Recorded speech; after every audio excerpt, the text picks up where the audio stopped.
Faly miarabantsika rehetra ry havana malala voninahitra ho an'Andriamanitra nampionny eto amin'ity toeranyity indray isika amin'ny alalan'izao fandaran'izao mbola samy velinaina samy misy fofinaina ary mbola samy afaka mihetsika mandray fanapahan-kevitra satria mbola ao anatin'ny fotoam-pahasoavantsika izao ka dia ometsika an'Andriamanitra ny fanajana feno tena ajaintsika izy ometsika voninahitra izy satria izy no nandamina ho mahatoky amin'ny fiantsoana sy ny fifidianana antsika zay ny loha hevitra ho resantsika mandritra ny andro vitsivitsy maromaro zay rahantsika eto za manokana ry hava-malala dia tena faly satria na iza mizara aminao ny tenin'Andriamanitra dia mahatsiaro mahazo hery avy amin'izany soratra masina ifampizarantsika zany ka dia androany moa zany no andro fampidirana ny loha hevitra io manasanao mba hivavaka isika angataka ny taridala ny fanan'Andriamanitra.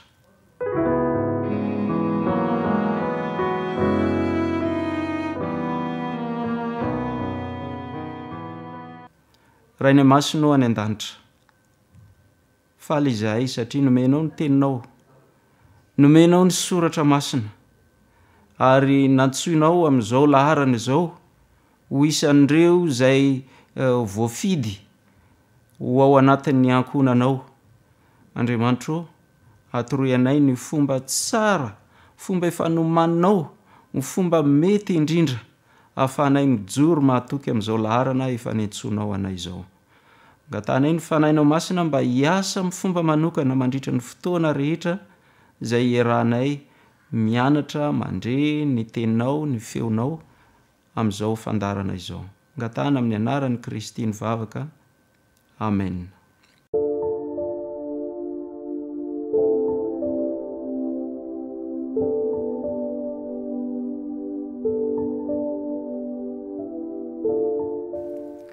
Ry havana malala amin'izao vanim-potoana zay iainantsika zao dia tena mitombo mihabetsaka mihitsy ny olona zay mandeha mamonjy fiangonana maniry mba hiaraka amin'Andriamanitra na manapa-kevitra ny ho isan'ny ho tonga kristianina.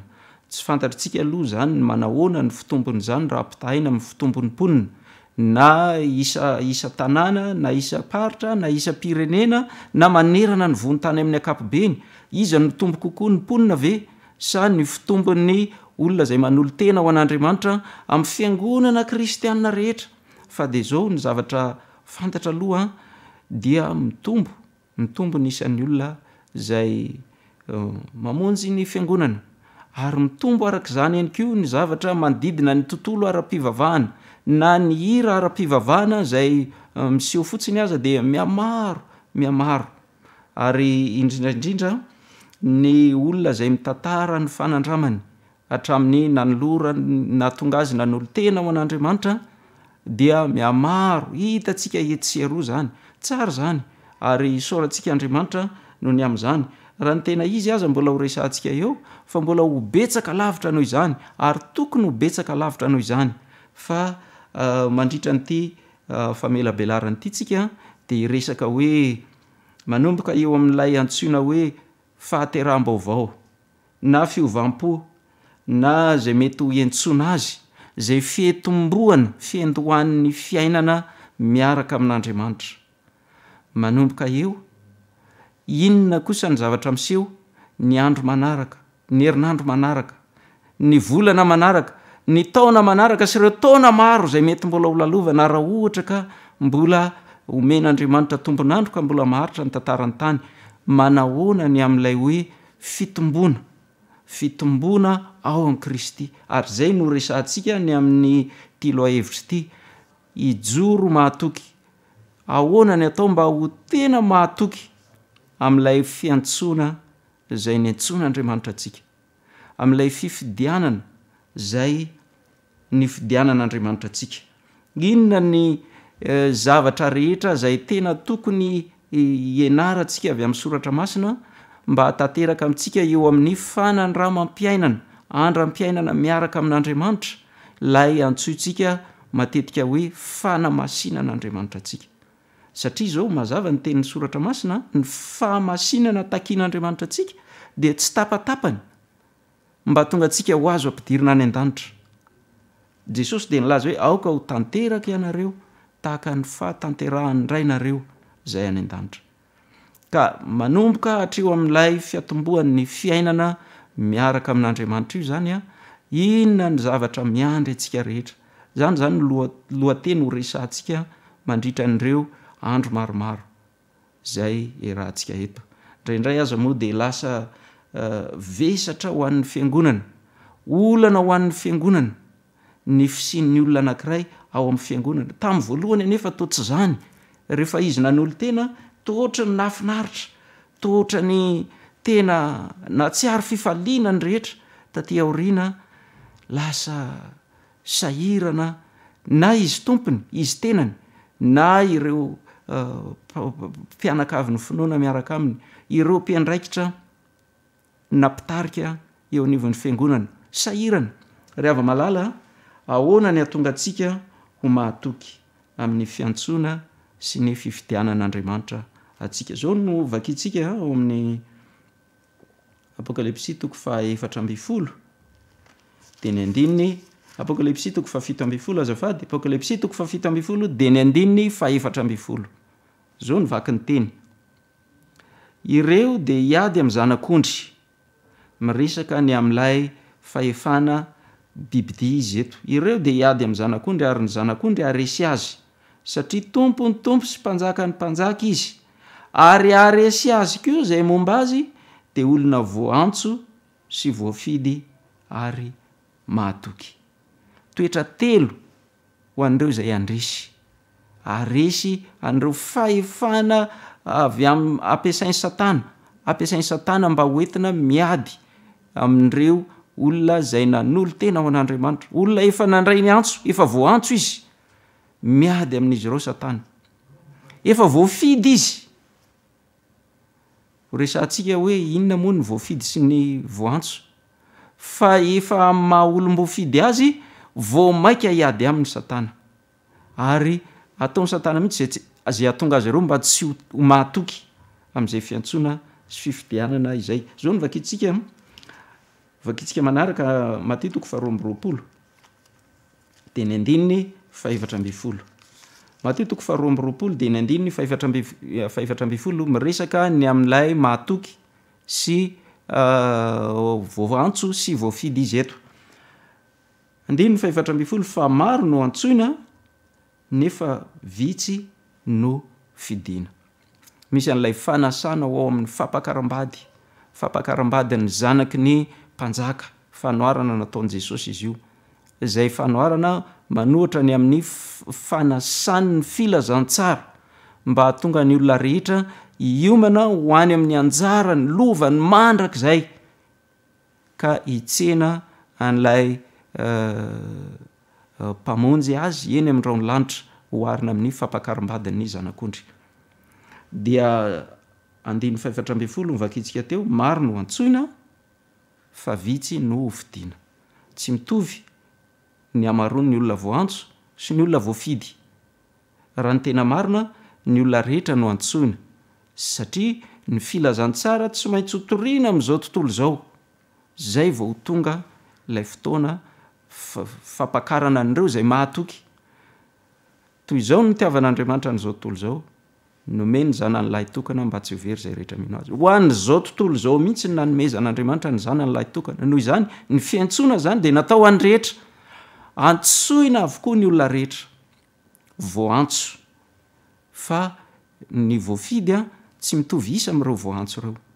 Ny Jaona 1:12 efa maro amintsika nefa mahay azy. Jaona filazantsara ny soratan'i Jaona 1 dia ny 12 fa zay rehetra nandray azy dia nomeny hery ho tonga zanak'Andriamanitra dia izay mino ny anarany. Ireo zanak'Andriamanitra, ireo lasa zanak'Andriamanitra dia ireo zay nandray an'i Kristy. Rehefa tonga le antso dia izy no nandray. Zay nandray azy, zay mino ny anarany, ireo no tonga anisan'ireo zay voafidy. Mazava zany zay ny amin'ny hoe voantso sy voafidy. Ny olona rehetra de samy andreny antso daholo izy, ary rehefa aveo kosa zay nandray an'izany antso izany, nandray an'izany, namaly an'izany ho antenany, nanaiky an'izany, voafidy izy. Fantaniana mipetraka de hoe ahoana ny atonga antsika ho mahatoky amin'izay fiantsoana sy fifidianana atsika izay.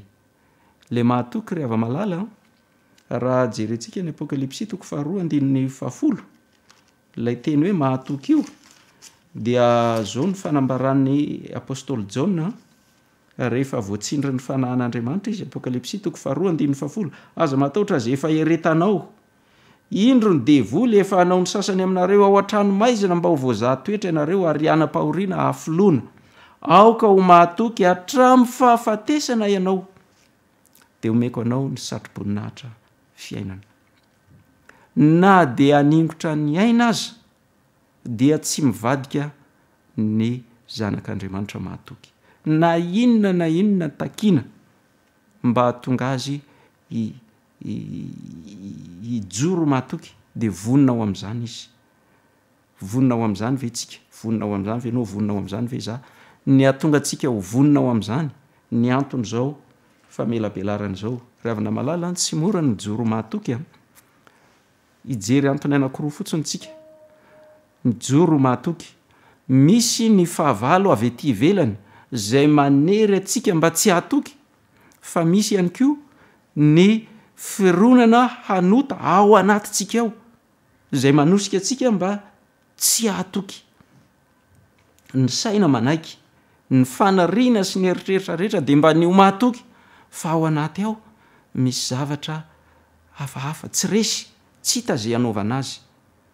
Raha ny tena marina, ohatra ny hoe tonga de milefitra atsitrapo fotsiny anaraka an'izany, ary maro angamba mety ao anatin'izany ianao, fa maro ny olona tratran'izany, angamba mety ao anatin'izany maro ny olona raha ny faniriny de mba ho tena zanak'Andriamanitra amin'ny fahafenony, kanefa misy fahotana zay mbola mipetraka ao anaty ao, mbola tsy resiny, tiany tsy hoe lavy ny fanasan'ny soratra masina, tsy hoe tsy tiany zany manompo an'Andriamanitra zany, tena zany mihitsy ny faniriny, ary tena zany mihitsy ny etaetapony, de mba ny taona ny hafa rehetra, itaona ny ankohonany, itaona ny havany, ny fianakaviany, ny hafa rehetra ho isan'ny zanak'Andriamanitra, kanefa izy aza lavo, ary matetika de miaina ao anatin'izany fahalavony zany, tsy nijoro ho mahatoky.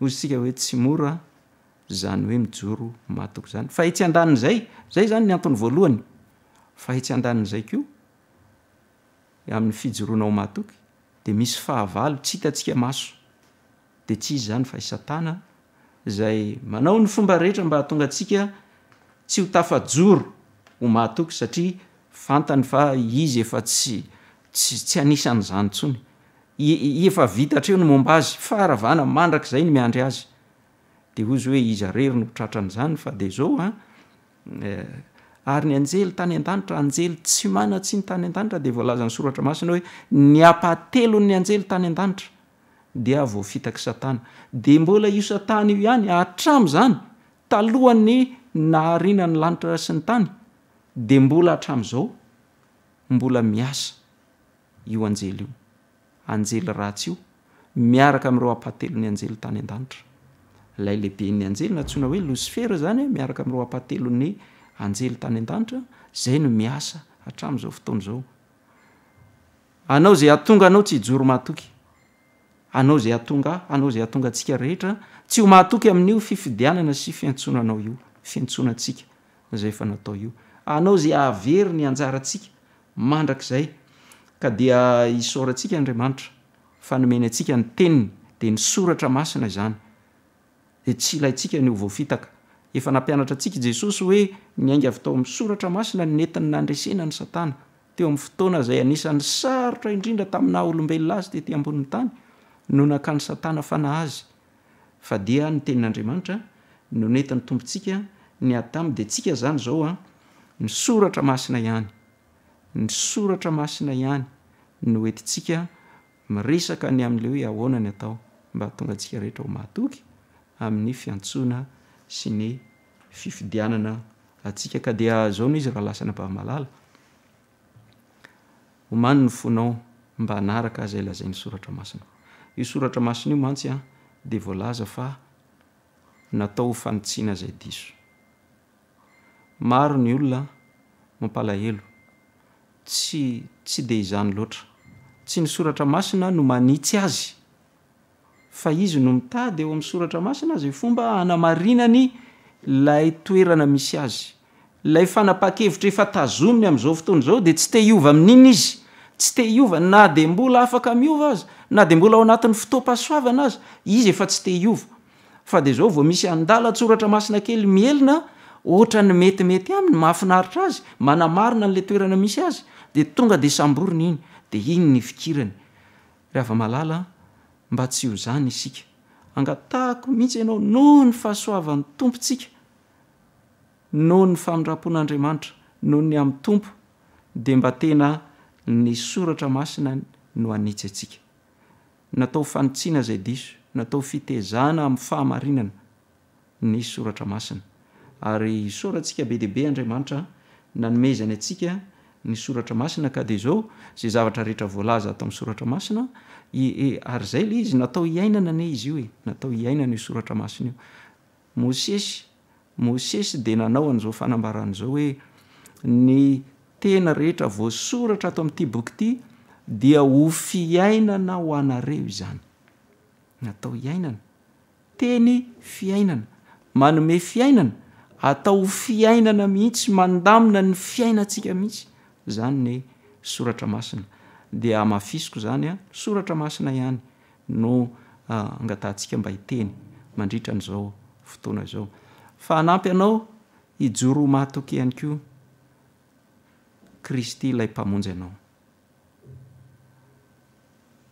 efa namonjy atsika tamin'ny fahotana izy zay ny dikany anarana hoe Jesosy mpamonjy ny olona ho afaka amin'ny fahotana ary maro ny olona zay manana fahotana tsy resiny de miezaka foana ary matetika aza de hoe efa netiko ambavaka mihitsy fa de indrisy fa de mbola lavo ihany a ry havana malala Jesosy no mpamonjy ny olona ho afaka amin'ny fahotana tsy vitanao ny mandresy ny fahotanao na ny fahalemenao fa vitanao kosa ny mandray fanapa-kevitra zao de zao fanapa-kevitra feno za Jesosy eo anompo anao za anaraka anao enao no raisiko tompoko sady mpamonjy aka de zao ze teneninao de zay ny any ataoko rehefa ianao no miteny hoe anaka tsy mety aminao io anaraka Jesosy azonao atao ry hava-malala ny mandray an'izany fanapa-kevitra zany de ho hitanao fa ho tanterahan'Andriamanitra aminao lay hoe ianao de fa voafidy ary tsy hoe mipetraka eo amin'ny toeran'ny olona voafidy fotsiny fa mahatoky amin'ny fifidianana zay ny fidianan'Andriamanitra anao maro ny olona indraindray fantany indraindray tsy fantany maro ny olona zay nanapa-kevitra izy fa tena hivavaka ao amin'ny fiangonana misy azy fa tsy tena nandray an' Jesosy izy hoy zay hoe indraindray tsy fantany satria tsy tena nresana taminy izy raha teo tsy tena mianatra ny soratra masina fa zao ny soratra masina nefa de milaza hoe de ny mitena anareo na mitoetra amin'ny finoana ianareo na tsy na olona na ao anatinareo Jesosy Kristy na olona ny lavina ianareo noho izany zany a dia ilayntsika mihitsy tena mandray an' Jesosy ravana malala raha zao zany ianao mbola mahatsiaro hoe mbola somary misy lafim-piainana sasany eo amin'ny fiainanao tsy hitanao ahoana ny atao mba tena hijoroanao mahatoky amin'ny fifidiananao dia adinio kely a raiso Jesosy hamonjy anao izy zay ny mahampamonjy azy ary Jesosy io dia efa manomana n'ilay fitoerana ho anao any an-danitra malahelo izy raha tsy tonga any ianao malahelo izy raha tsy hoisy an'ireo zay mahatoky ianao, mahatoky hatramin'ny fahafatesana. Omen'Andriamanitra antsika ihany koa ny fanahy masina mba hatonga antsika anana n'izany fiainana mahatoky. Mpitaridalana ny fanahy masina Jesosy moa dia efa nilaza hoe izy no hitaridalana anareo amin'ny marina rehetra. Eto koa zany dia misy zavatra tsindriana. Jesosy nilaza tamin'ny mpianany, vakiantsika Jaona 4:12. Jerentsika mihitsy ilay fehezanteny izay niresahan'i Jesosy azy, 2:12 sy ny 13. Filazantsara ny soratan'i Jaona 4:12 dia ny 2:12 sy 13. Kristy miresaka amin'ny mpianany, mbola manana zavatra maro lazaina aminareo aho, nefa tsy zaka nareo ankehitriny. Fa raha tonga ny fanahin'ny fahamarinana dia izy no hitaridalana anareo amin'ny marina rehetra. Fa tsy hiteny ho azy izy, fa izay horeny dia ho lazainy avokoa, ary ny zavatra ho avy azy dia ambarany aminareo. Mbola be dia be ny zavatra tiany Jesosy ho tenenina tamin'ny mpianany tamin'izany, fa hozy hoe rehefa tonga ny fanahin'ny fahamarinana, izy hitaridalana anareo amin'ny marina rehetra. Ianao ihany koa tamin'ny fotoana nanoloranao tena ho an'i Jesosy, dia angamba efa naresy lahatra anao ny zavatra heninao momba azy, fa mbola betsaka ny zavatra tsy fantatrao. Jesosy nilaza hoe rehefa tonga ny fanahin'ny fahamarinana dia izy hitaridalana anareo, hitaridalana ny fiangonana ao amin'ny marina rehetra. Tsisy fe-potoana eo amin'ny tantaran'ny fiangonana hoe hatramin'izao ihany no mandray fahamarinana vaovao, fa hatreo makaty tsy misy fahamarinana vaovao zany intsony, fa tsy mety zany. Tonga dia fampianaran-diso zay mbola fampianarana vaovao miditra aorianan'izany. Tsy izany no izy ry hava-malala. Fanambarana miandalana nomeny ny fanahin'Andriamanitra antsika araka ny fahazakantsika azy. Sahala mitenen'i Jesosy tamin'ireo mpianatra ireo tamin'izany fotoana izany. Tsy mbola zakanareo zany zao hozy Jesosy, fa ny fanahy fahamarinana no hitaridalana anareo. Progressive, miandalana araka ny fahazakantsika azy, ny fanambarana izay omen'Andriamanitra. Ankoatran'izay fanahy masina io, fanahin'Andriamanitra io ihany koa dia voalaza fa andresy lahatra antsika eo amin'ny 15, Jaona 4:12 ihany dia ny 15, ary raha tonga izy dia hampiaiky izao tontolo izao ny fahotana sy ny fahamarinana ary ny fitsarana. Mampiaiky antsika ny fahotana. Zany no mahatonga ny misy olona izay fahotana izay tena anisan'ny nankamaminy mihitsy teo amin'ny fiainana, fa ny fanahy masina no nampiaiky azy hoe tsy tsara io zanako, tsy tsara aminao io, dia resy lahatra tanteraka izy. Ny fahotana sy ny fahamarinana ary ny fitsarana ho avy. Ny asa tao am-pony ny fanahy masina dia hozy hoe hiatrika amin'ny fomba endry indrindra ny fiainako amin'izay aho, manomboka izao, amboarina ny zavatra rehetra. Dia manomboka eo izy, manomboka amin'ny fiainana kristianina. Eo amin'izay zany izy efa voantso, voafidy, ahoana amin'izay ny ahatonga azy ho mahatoky. Miasa ny fanahy masina, ary ny fanahy masina io no milaza hoe Jesosy mihitsy no teny hoe azo hery ianareo amin'ny andro ilatsaha ny fanahy masina aminareo ka dia ho vavolombeloko. Eny hatrany amin'ny faran'ny tany, manomboka eo amin'ny Jodia, Jerosalema, Jodia, Samaria, fa hatrany amin'ny faran'ny tany. Fanahy masina io no manampy antsika ny amin'ilay fitombona mahatoky ary mitombo amin'ny fahamasinana. Ry havana malala, mahafinaritra ny tenin'Andriamanitra. Tena tombontsoa lehibe ho antsika ny tenin'Andriamanitra. Aoka samy bebaka isika noho ny amin'ny tsy tena nandinihy antsika sy ny aina antsika arak'izay voalazan'ny tenin'Andriamanitra tamin'ny lasa. Fa zao aoka mba ho tanteraka aminao ilay voalazan'i Petera 2:1-10. Ity ny hamarana antsika azy ary ity ihany koa no tiako raha mba ho tafapetraka farany indrindra ho an-tsainao amin'ity andro voalohany ity. Petera 2:1-10. Ary amin'izany dia mahazo toa kokoa rahalahy ampitoetra ny fiantsoana sy ny fifidianana anareo. Apôstôly Petera no miangavy o rahalahy, aoka mba amin'ny zotom-po mihitsy, amin'ny fahazotoana no ataonao mba hampitoetra ny fiantsoana sy ny fifidianana anareo. Dia izany koa no mba fanariko hivavaka ao anao azy ao fa ianao koa iriko mba hivavaka ny amin'izany mba ho anao ho antsika rehetra mivavao a mifampivavaka isika mba hitoetra mahatoky amin'ny fiantsoana sy ny fifidianana antsika hivavaka itsika toko.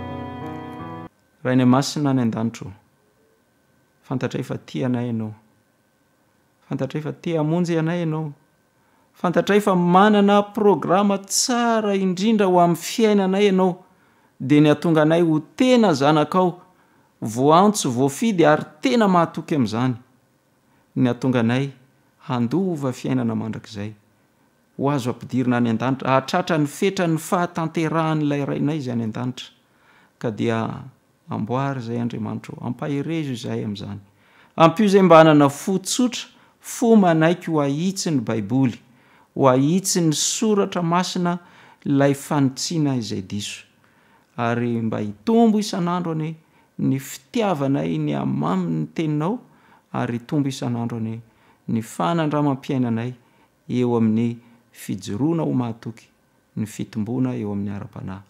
Ka ny fahasoavanao Jesosy Kristy Tompo sy ny fitiavanao Andriamanitra ray ary ilay fampiraisana avy aminao fanahy masina no harotsakao ny amin'ny zanakao izay efa voafidy, izay efa voantso voafidy, mba hahatonga anay rehetra hitoetra mahatoky, mandra-piavin'ilay zokinay tsy ho ela intsony inonay izany, mandra-piaviny eny amin'irao lanitra miaraka amin'ny anjely rehetra, ary izay kosa dia hitsena azy hifanena aminy eny amin'irao lanitra.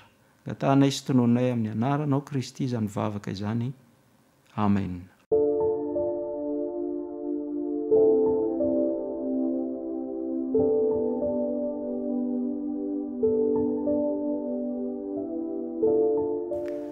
Dia izay ry havana ny fotoanantsika, manome fotoananao raha mpitso amin'ny fotoana toy izao hijery ny lohahevitra voalohany isika ny amin'ny hoe ny fanamasinan'Andriamanitra antsika, dia samy ho tahin'ny tompontsika rehetra mirary soandrina toka.